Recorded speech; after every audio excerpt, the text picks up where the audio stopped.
하나님의 옛날 이야기, 그 44번째 이야기를 시작합니다.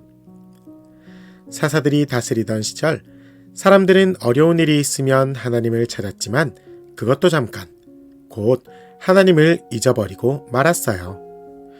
사람들은 자기 마음대로 살아가고 전혀 하나님께 묻지 않았죠.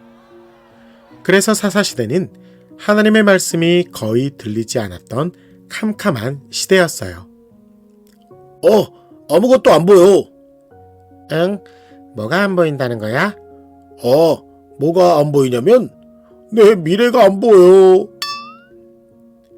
그때 실로라는 곳에 하나님의 성막이 있었어요. 성막은 사람들이 하나님을 예배하러 오는 아주 중요한 곳이었죠. 그리고 그곳을 지키며 하나님을 섬기던 사람은 레위 지파의 엘리 제사장이었어요. 엘리는 오랫동안 하나님을 섬겨온 사람이었지만 한 가지 큰 문제가 있었어요. 바로 그의 아들들 홈니와 비느하스였죠. 홈니와 비느하스는 아버지와 같이 하나님을 섬기는 제사장이었어요.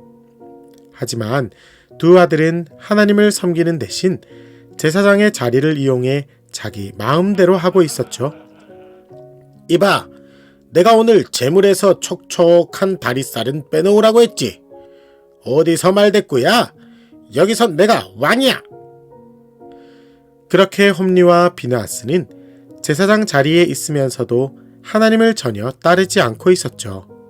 물론 하나님의 말씀을 들으려고도 하지 않았고요. 사람들은 너무 속상했어요. 어떻게 저런 사람들이 하나님의 일을 한다는 거지? 하나님이 정말 불쌍하셔. 그런데 홈리와 비느하스의 아빠였던 엘리는 이 모든 사실을 알고 있으면서도 아무런 제지도 야단도 하지 않았어요. 그저 혼내는 척을 할 뿐 홈리와 비느하스의 잘못을 바로잡으려 하지 않았죠. 그런 아버지로 인해 홈리와 비느하스의 나쁜 행동들은 날이 갈수록 심해져 갔어요. 하나님은 그 모습을 모두 지켜보고 계셨어요. 그리고 어느 날 한 사람을 엘리 제사장에게 보내어 이렇게 말씀하셨죠. 엘리야, 너의 아들들이 나를 욕되게 하는 걸 알면서도 너는 전혀 막지 않더구나. 내 아들이 소중했으면 그 행동을 더 막았어야지. 이제 너의 집안은 더 이상 제사장으로서의 축복을 누리지 못하게 될 것이다. 하나님은 그 말씀 이후로 엘리 제사장에게 아무런 말씀도 하지 않으셨어요. 그렇게 엘리 제사장을 통해 하나님의 말씀이 전해지지 않자 이스라엘에는 하나님의 말씀이 점점 사라지는 것 같았어요. 사람들은 더 이상 엘리 제사장을 믿지 않았고 그렇게 하나님의 말씀은 잊혀져 가고 있는 듯 했죠.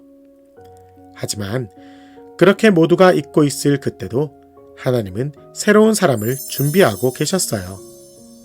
하나님의 말씀을 듣기 원하는 사람, 그리고 하나님을 정말로 사랑했던 사람. 바로 하나님은 사무엘이라는 아이를 준비하고 계셨던 거예요. 기도의 어머니였던 한나를 통해서 말이죠. 그렇게 하나님은 이스라엘의 새로운 시대를 열어가기 시작했어요. 여러분, 하나님을 믿는다는 건 그저 그런 별명을 하나 갖는 것이 아니에요. 하나님을 사랑해서 정말로 하나님의 말씀에 귀 기울이고 그 말씀대로 살기 위해 노력하는 거죠. 오늘도 하나님을 사랑하는 마음으로 우리 함께 순종하기를 노력하는 하루가 되길 기도할게요. 그럼 내일 다시 만날까요? 우리 모두 오늘도 샬롬.